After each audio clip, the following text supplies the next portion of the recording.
Cael Sanderson was able to pull off what not many combat athletes have been able to achieve in the past, a perfect record.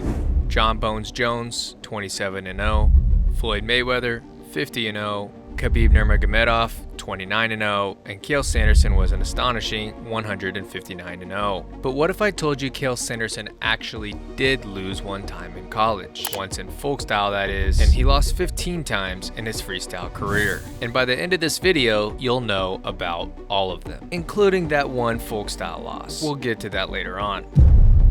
From the year 2000 to 2002, Cael Sanderson would go on to lose 6 times. Some doubted that Cael Sanderson would be able to make the transition to freestyle once he graduated college. He took losses to Canada's Justin Abdu, college teammate Mike Van Arsdale at the 2000 Olympic trials. He lost to Russia's Alexei Kaziev out in Tokyo. World champion Les Gutches defeated him 8-6 at senior nationals. And in 2002, Cael would find himself his first rival.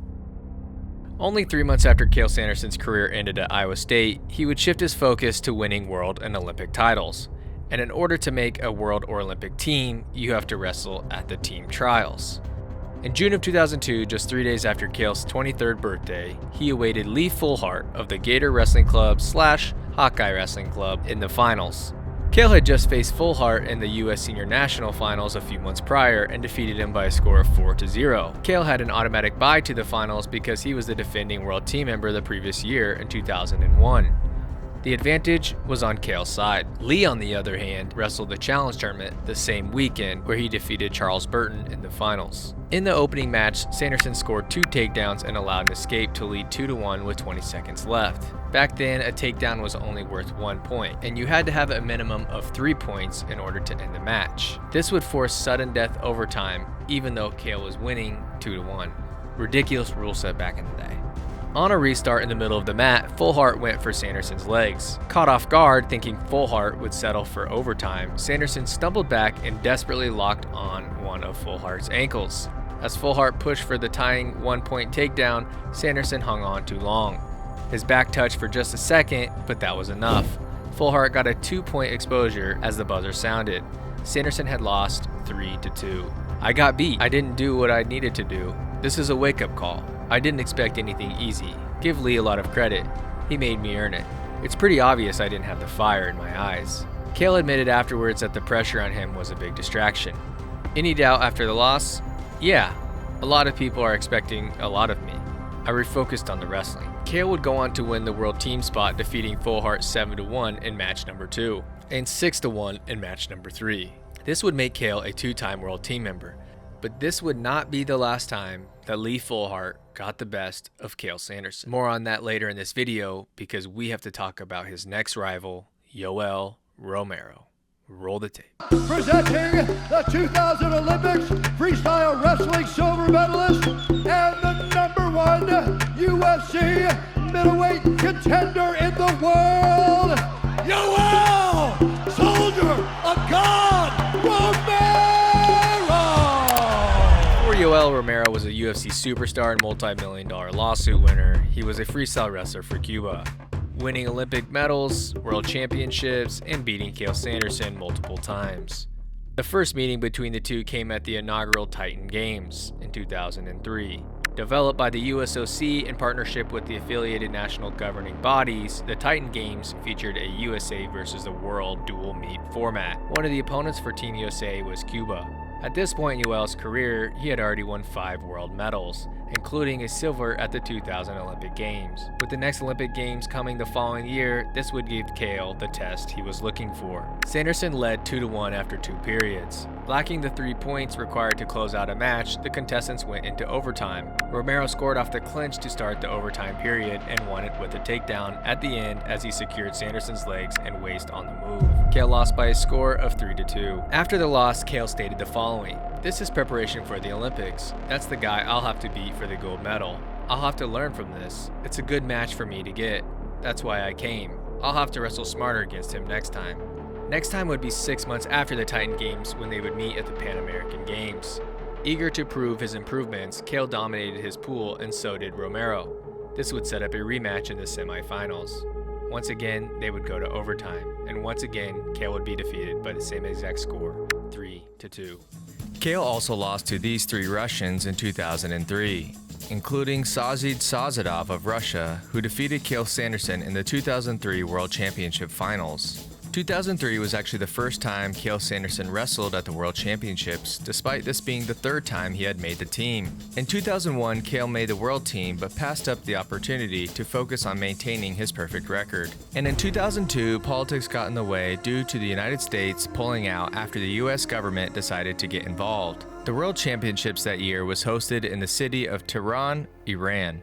The Executive Committee of USA Wrestling received information from the US government that there was a possible threat to the team if they were to attend. USA Wrestling submitted a request to FILA to move the championships to a different location where the government could ensure the safety of every team. Ultimately, the request was denied by FILA, and USA Wrestling called an emergency meeting on August 25th, just 1 week before the World Championships, when they ultimately decided it was in their best interest to stay home.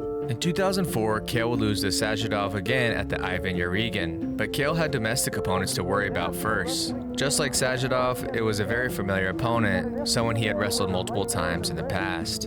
In April of 2004, at the US Senior Nationals, also known as the US Open, Cael would be registered for the 84 kilogram bracket, a bracket that consisted of wrestlers like Andy Rovat, Brandon Eggum, Ben Askren, Greg Jones, and Lee Fullhart. This tournament was not your average US Open. The stands were full, ESPN held the television rights, and the winner would be the #1 seed at the 2004 Olympic Team Trials just 1 month later. Unlike the World Team Trials or Olympic Team Trials, the winner of the US Open would be determined by just one match. There would be no best 2 out of 3, which traditionally went in Sanderson's favor. Not only that, but it was Cael Sanderson who defeated Fullhart the year prior at the US Open in 2003, and 2 more times at the 2003 World Team Trials. At this point in their careers, Sanderson had beaten Fullhart 6 times and only lost to him 1 time.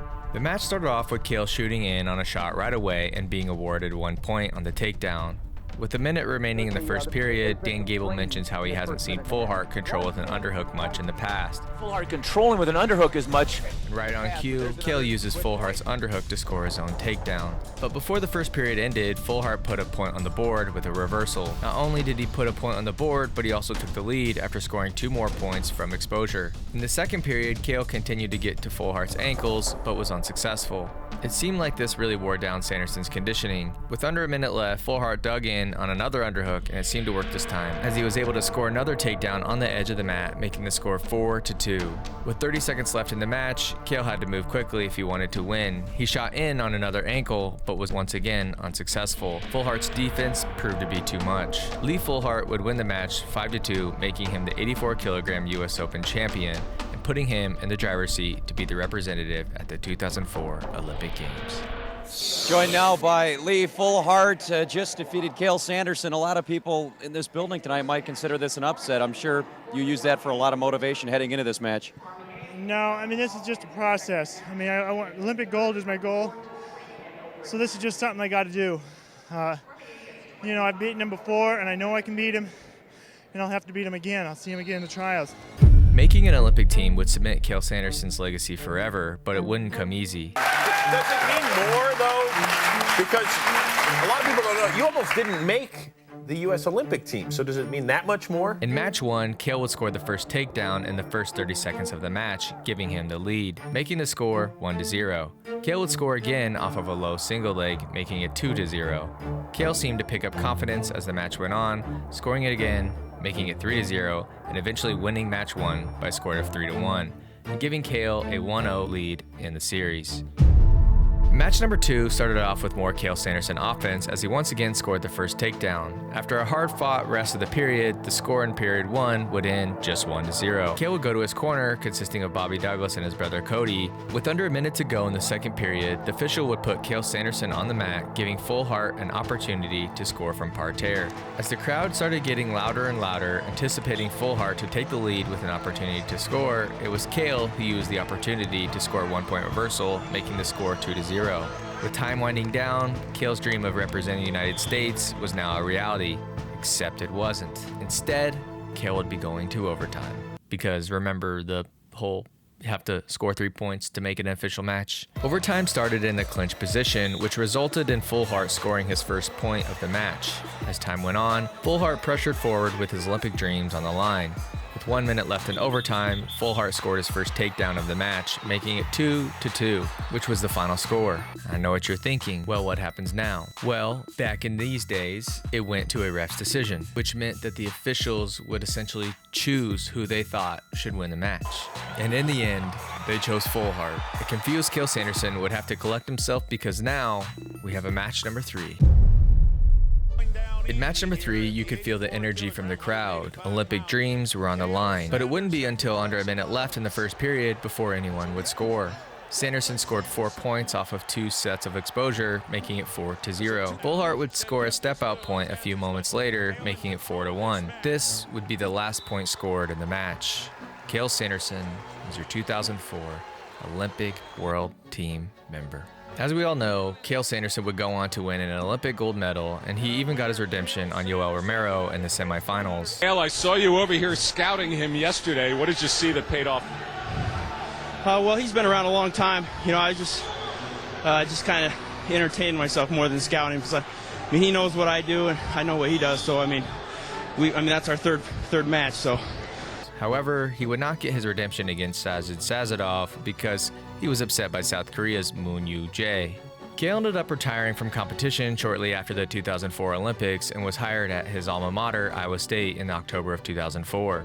Eventually, he would end up coaching at Penn State, and in 2011, he promised his team he would compete again if they won the Big Ten tournament, and they did. So without announcement, Cael competed at the Northeast Regional at 31 years old. He won all 3 matches and was not scored on. After the tournament was over, Cael informed the Mat.com that this was just for fun. Some guys on the team told me if we win Big Tens, I had to wrestle here, so here I am.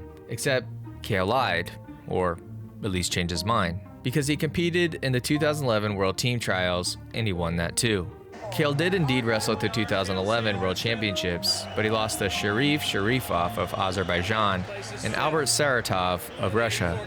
Although he had no intentions on competing at the 2012 Olympics, placing top 5 at the 2011 World Championships would qualify the United States to wrestle 84 kilograms at the London Games. Cael won 3 straight matches and successfully qualified the weight, earning 5th place. Cael did not end up competing at the 2012 Olympics because he clearly had his heart set on coaching. And oh yeah, I forgot to tell you guys about that one folk style loss. It was Cael's first year at Iowa State during his redshirt season when he wrestled Paul Jen, who was transferring to the University of Iowa from Iowa Central Community College. According to those in attendance, Cael was winning until Jen scored 2 or 3 takedowns to get to the victory. Jen was also wrestling unattached, so this match didn't technically count for either wrestler, but of course, Cael always gets his redemption. The referee's gonna blow it. That's it. He stopped it. Stopped the match. Stopped the match. Hey, that's shades of old school there. Whoa. He don't. Thank you guys for watching this video. If you guys like this video, please drop a comment down below and let us know what we should do a video on next.